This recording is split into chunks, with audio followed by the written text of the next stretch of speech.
Hello, my dear students. Welcome to the new semester. Now, today we will discuss about the pest management. In the pest management, we will discuss about the pest. अगर हम paste की बात करते हैं तो इसमें सबसे पहले हम बात कर सकते हैं पैरासाइट्स की। तो पैरासाइट्स जो हैं वो क्या होते हैं? A parasite is an organism that lives on or in a host organism and gets its food from or at the expense of its host. यानी कि पैरासाइट क्या करता है? पैरासाइट जो है होस्ट ऑर्गेनिज्म से अपना सारा का सारा न्यूट्रिशन लेता है। तो ये होता है पैरासाइट। और इसकी study, the study of parasites is called parasitology. इसको क्या कहते हैं हम? पैरासिटोलॉजी। अगर हम पैरासाइट्स की और होस्ट की बात करते हैं तो इसमें क्या इम्पोर्टेंट है कि पैरासाइट्स जो हैं वो हमेशा होस्ट से बेनिफिट लेते हैं। तो इसलिए इसकी डेफिनेशन एग्जैक्ट यही होती है कि parasite is an organism which has metabolic dependence, nutritional dependence and are dependent for maturation and growth on host. तो इसका मतलब ये अपने सारी की सारी एक्टिविटीज़ के लिए किस पे डिपेंड करते हैं? होस्ट पे डिपेंड करते हैं। तो अगर मेटाबॉलिक डिपेंडेंस की बात करें तो इसमें है हमारे कि उसके जो एंजाइम हैं वो यूज़ कर सकते हैं मेटाबॉलिक अपनी एक्टिविटीज़ को करने के लिए। जैसे डाइजेस्टिव एंजाइम है, डेवलपमेंटल स्टिमुलाई इनके होते हैं, अलग अलग टाइम पे इनके स्टिमुलस आते हैं। और जो ऑर्गेनिज़म का जो टेम्परेचर है उसके इफ़ेक्ट से भी इनकी मेटाबॉलिक एक्टिविटीज़ जो हैं वो कंट्रोल होती हैं। तो मैचुरेशन पे भी इसका इफ़ेक्ट पड़ता है। ये जो पैरासाइट्स हैं वो दो टाइप के होते हैं। अगर हम बात करते हैं तो one is temporary parasite and other one is permanent parasite. जो टेम्परेरी पैरासाइट्स हैं उनको हम पार्शियल और इंटरमिनेंट पैरासाइट्स भी बोलते हैं। पार्शियल और टेम्परेरी और इंटरमिनेंट का मतलब है कि जो रेगुलरली उनके होस्ट प्लांट के साथ एसोसिएशन में नहीं रहते हैं। और इसका एग्जांपल है गोलचीडियम लार्वा। और परमानेंट पैरासाइट्स की अगर हम बात करते हैं तो परमानेंट पैरासाइट्स वो पैरासाइट्स होते हैं जो परमानेंटली होस्ट की बॉडी पर ही अपने न्यूट्रिशन के लिए डिपेंड करते हैं। तो परमानेंट पैरासाइट्स जो हैं वो फर्दर टू टाइप के हो सकते हैं। One is ectoparasite and other one is endoparasite. ठीक है, तो एक्टोपैरासाइट आपने सेकेंड ईयर में एग्जाम्पल पढ़ा है। एक्टोपैरासाइट का एग्जाम्पल है पेट्रोमाइजोन, जो कि एक सेंगिवोरस एनिमल है। और ये किस पे जो फिशेस होती हैं उनके ऊपर अपने आप को अटैच कर लेता है और उनसे अपना जो है ब्लड सकिंग करके अपना न्यूट्रिशन उनसे लेता रहता है। और इसी तरह से अगर एंडोपैरासाइट्स की अगर हम बात करते हैं तो एंडोपैरासाइट्स में आपने फर्स्ट ईयर में एक एग्जाम्पल पढ़ा है प्लाज्मोडियम का। तो प्लाज्मोडियम क्या करता है? आरबीसीज में जो है रहता है और ह्यूमन से अपना न्यूट्रिशन लेता है और ये क्या कोज करता है? मलेरिया कोज करता है। तो इस तरह से जो पैरासाइट्स हैं वो हार्मफुल होते हैं।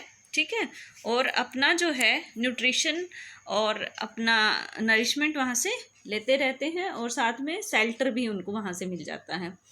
तो पैरासाइट्स जो हैं वो दो तरह से हो सकते हैं इसमें भी, कि एक तो होते हैं ओब्लिगेटरी और एक होते हैं facultative.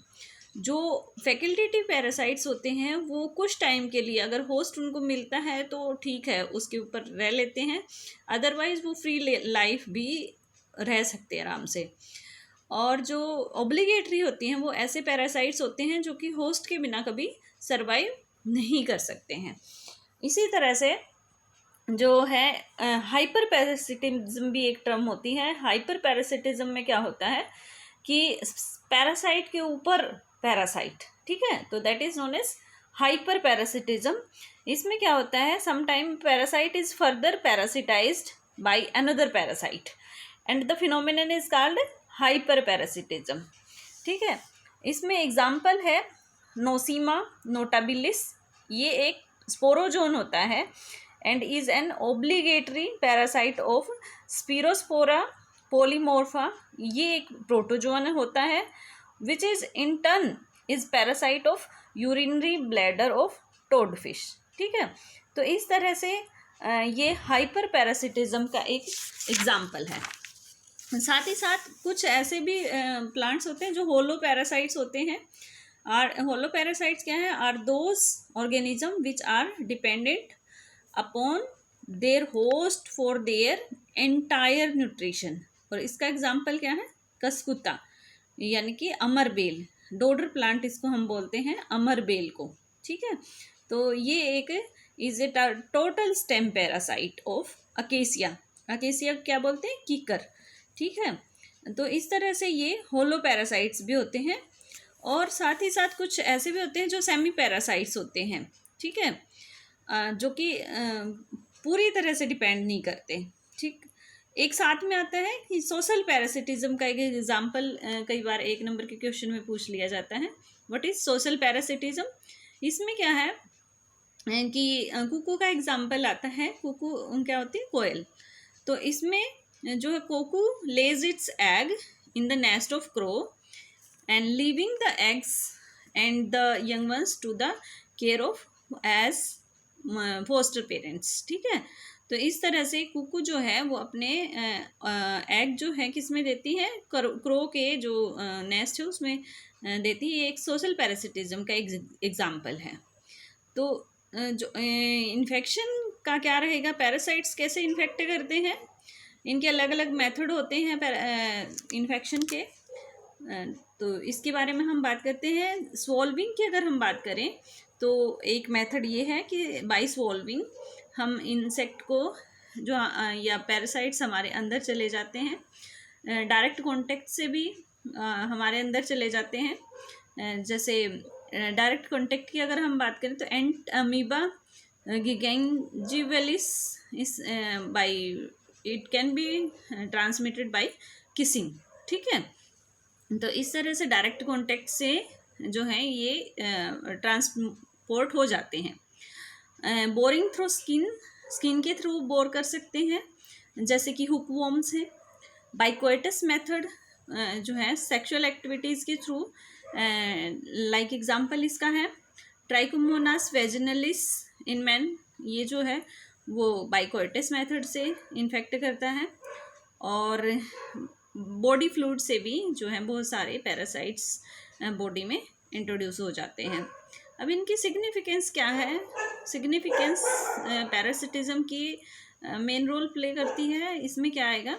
Parasitism is a sort of adaptation. ये एक टाइप की अडेप्टेशन है and it provide easily and readily assimilable food to the parasite. Parasite को बेनिफिट हो जाता है, पैरासाइट को काम नहीं करना पड़ता और उसको जो है ईजिली अवेलेबल फूड मिल जाता है. सेकेंड है इसमें कि it provide secure shelter to the parasite. उसको सिक्योरिटी मिल जाती है, शेल्टर मिल जाती है. And it also help certain parasite to complete their development. उनकी डेवलपमेंट कंप्लीट करने में भी उनकी हेल्प हो जाती है. And next one is it protect parasites from environmental hazards. तो ये सारी चीज़ें हैं पैरासिटिज्म को जो बढ़ाती हैं. इसलिए जो पैरासिटिज्म है वो इम्पोर्टेंट रोल प्ले करता है. ठीक है, तो इस तरह से सिम्टम्स क्या है? होस्ट प्लांट पे अगर कोई भी प्लांट जो है इन्फेक्ट हो जाता है तो उसमें क्या सिम्टम्स आएंगे?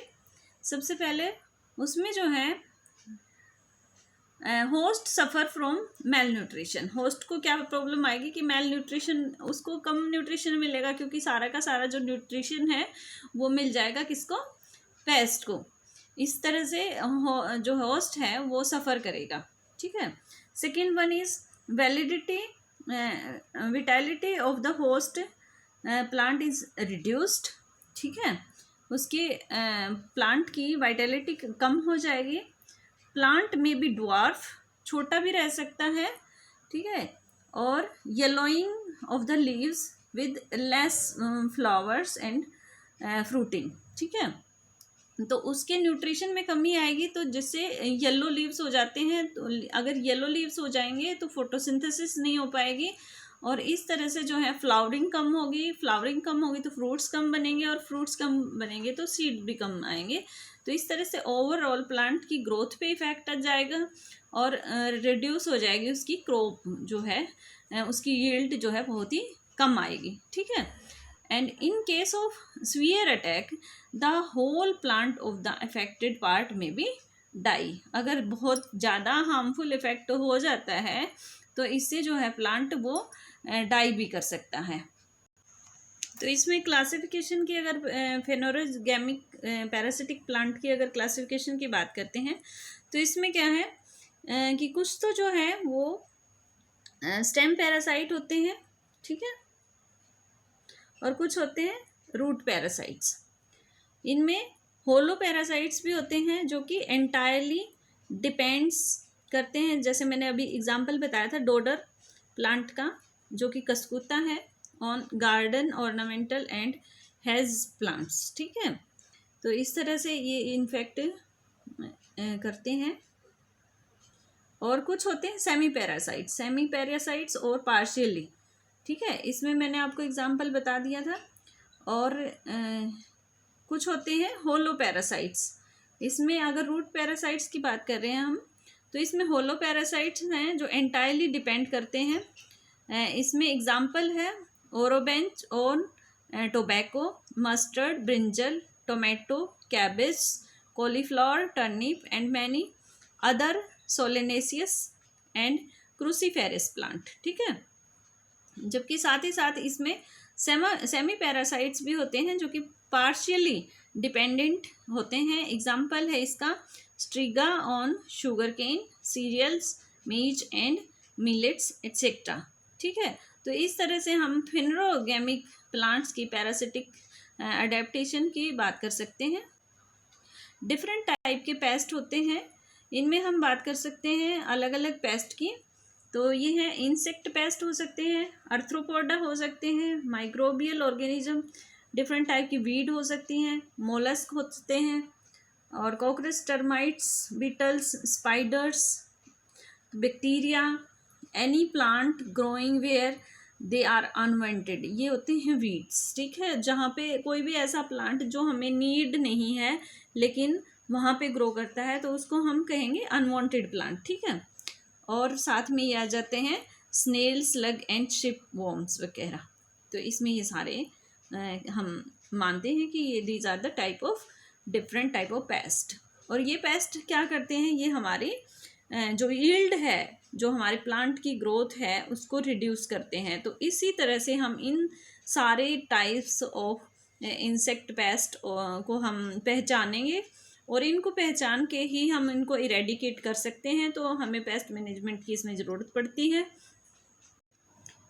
तो अगर हमें पेस्ट मैनेजमेंट की ज़रूरत पड़ती है तो हम क्या करते हैं, कंट्रोल करते हैं।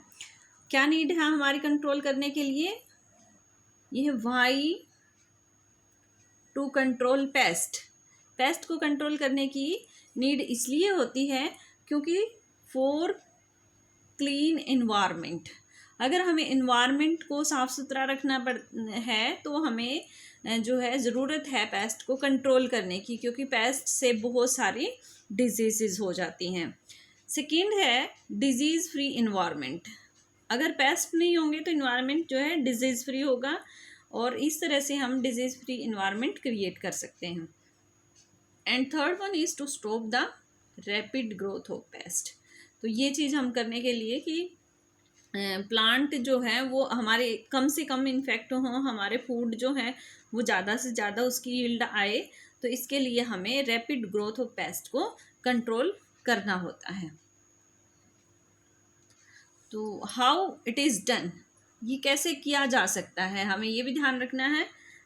अब आगे हम फर्दर जो है लेक्चर करेंगे, सबसे पहले हम जानेंगे कि किस किस तरह के पेस्ट होते हैं, और जब हमें उनके बारे में पता चल जाएगा कि इस तरह के पेस्ट होते हैं तभी हम उनके बारे में उनसे बचाव के बारे में सोच सकते हैं। तो हमारे पास एक सिस्टम हमने डेवलप किया है कि पेस्ट मैनेजमेंट सिस्टम उसको हम बोलेंगे। तो ये जो पेस्ट मैनेजमेंट सिस्टम है ये हमारे पेस्ट को कंट्रोल करने में हेल्प करेगा। तो इस तरह से हम जो है पेस्ट को आगे कैसे कंट्रोल करेंगे वो सब हम आगे नेक्स्ट कमिंग लेक्चर्स में हम पढ़ेंगे। Then what are the goal of PMS. PMS अभी मैंने बात करी कि पेस्ट मैनेजमेंट सिस्टम की ज़रूरत क्या है। ज़रूरत तो है भाई, अगर हम पेस्ट को कंट्रोल नहीं कर सकते तो हमें प्रॉब्लम आएगी। तो सबसे पहले हमें क्या करना है, प्रिवेंशन। सबसे पहले हम अपनी क्रॉप्स को जो है पेस्ट से बचाएंगे। अगर बचाव नहीं होता तो फिर हम क्या करेंगे, स्प्रेशन, ठीक है, उनको उन पेस्ट की जो है वो कम करने की कोशिश करेंगे। और साथ ही साथ अगर फिर भी नहीं होता तो फिर हम इरेडिकेशन का प्रोग्राम चलाएंगे कि उनको बिल्कुल जड़ से ही हटा दिया जाए।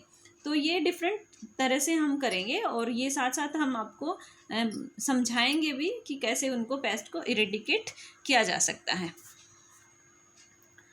अपार्ट फ्रॉम दिस हम दो अलग मेथड हैं जो कि नेचुरल मेथड हैं और बायोलॉजिकल कंट्रोल मेथड हैं, ये भी हम इस्तेमाल करेंगे। जो नेचुरल मेथड है वो बहुत अच्छे मेथड होते हैं जिनसे कि हमारे इन्वायरमेंट को भी हैज़र्ड नहीं होती है। और बायोलॉजिकल मेथड हैं, ये भी हमारे इसी तरह के मेथड हैं जिनसे हमारे बायोलॉजिकल सिस्टम को प्रॉब्लम नहीं आती है। तो ये इस तरह के मेथड भी हम आगे इस्तेमाल करेंगे। डियर स्टूडेंट्स, नेक्स्ट लेक्चर में हम कल से जो है वो शुरू करने जा रहे हैं डिफरेंट टाइप के पेस्ट के बारे में डिटेल स्टडी, ठीक है। तो सबसे पहले हम शुगर केन के बारे में बात करेंगे नेक्स्ट लेक्चर में, ठीक है। उसके बाद जो है वो डिफरेंट टाइप के उसके कंट्रोल मेजर्स करेंगे और शुगर केन जो है नेक्स्ट लेक्चर में होगा। Thank you guys.